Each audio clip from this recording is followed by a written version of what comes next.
Hi అండి, నేను మీ లలిత పాల్చర్ల. ఈరోజు నేను చూపించబోయేది వన్ మోర్ కరివేపాకు ఐటమ్ అండి. ఇది టేస్టీ అండ్ హెల్తీ కరివేపాకు ఆవకాయ. దీన్నే పులిహార ఆవకాయ అని కూడా అంటారండి. ఆవకాయ అంటేనే నోరు ఊరిపోతుంది కదా, అందులో పులిహార ఆవకాయ అంటే ఊహించుకోండి మరి. ఇది మా నాన్నగారి ఇంట్లో కొత్తపల్లి కొబ్బరి మామిడి చెట్టు అండి. ఈ కాయలు కోయించి శుభ్రంగా కడిగి ఆరబెట్టి ముక్కలు కోయించుకున్నామండి.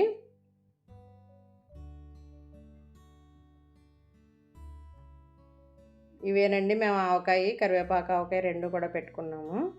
కరివేపాకును పూర్తిగా ఎండబెట్టి ఎండలో ఆరబెట్టాలండి. నలిపితే నలిగిపోయేటట్టుగా ఉండాలి, పౌడర్ అయిపోవాలి. లేదంటే మనం మిక్సీ కూడా పెట్టుకోవచ్చు. ముక్కలు ఈ విధంగా రెడీ చేసుకున్నామండి. పైన ఉండే పొర కూడా మనం శుభ్రంగా తీసుకోవాలి. గానుగ నూనెతోనే ఈ పచ్చడి పెట్టుకోవాలండి. ఆవకాయ అంటేనే గానుగ నూనె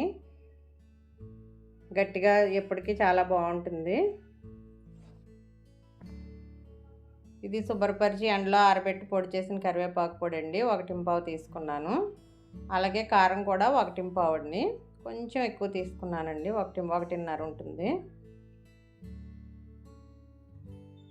రాళ్ళ ఉప్పు ఎండబెట్టి సాల్ట్ కింద చేసామండి, ఇది 3/4 వంతు. అలాగే కొన్ని వెల్లుల్లి రెబ్బలు, ఒక చారెడు మెంతులు. వెల్లుల్లి ఇష్టాన్ని బట్టి వేసుకోవచ్చండి, ఎక్కువ తక్కువ అనేది ఎవరిష్టం వాళ్ళది.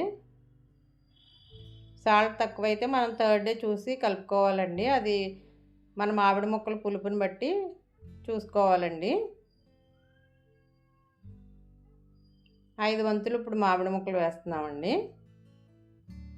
1కి 4 అంటే 1 పావు అది వేసాం కాబట్టి 5 వంతులు మామిడి ముక్కలండి. గానుగ నూనె వేసి కలుపుకోవాలి.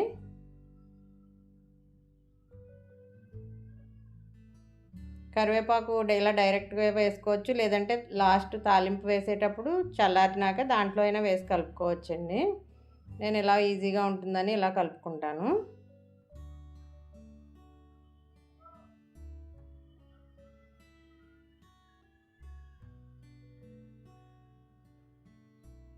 ఇలా కలిపిన తర్వాత మనం తాలింపు వేసుకోవాలండి.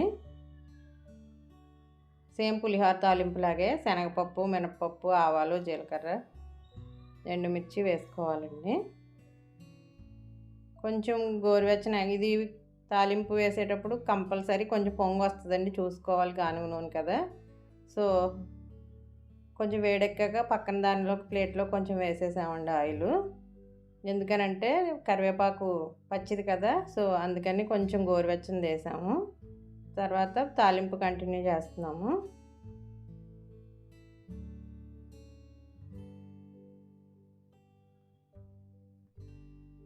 ఇది తాలింపు వేగాక చల్లార్చుకున్నప్పుడు వేసుకోవాలండి.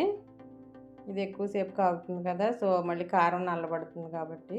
ఇది కొంచెం కలర్ రెడ్గా మాత్రం ఉండదండి, కరివేపాకు ఉంది కదా, సో కొంచెం కలర్ బ్రౌనిష్గా ఉంటుంది.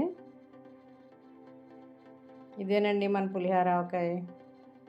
పచ్చి కరివేపాకు మనం డైరెక్ట్గా తినాలంటే అసలు తినలేము కదా, అఫ్కోర్స్ ఎండబెట్టిన కరివేపాకే అనుకోండి.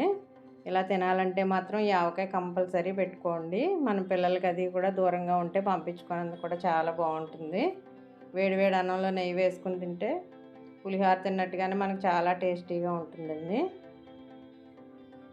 ఎవరైనా కొత్తగా ఛానల్ చూస్తున్నట్లయితే సబ్స్క్రైబ్ చేసుకోండి, అలాగే లైక్ చేయండి. మీరు పెట్టుకుంటే ఈ ఆవకాయ ఎలా ఉందో కామెంట్ చేయండి.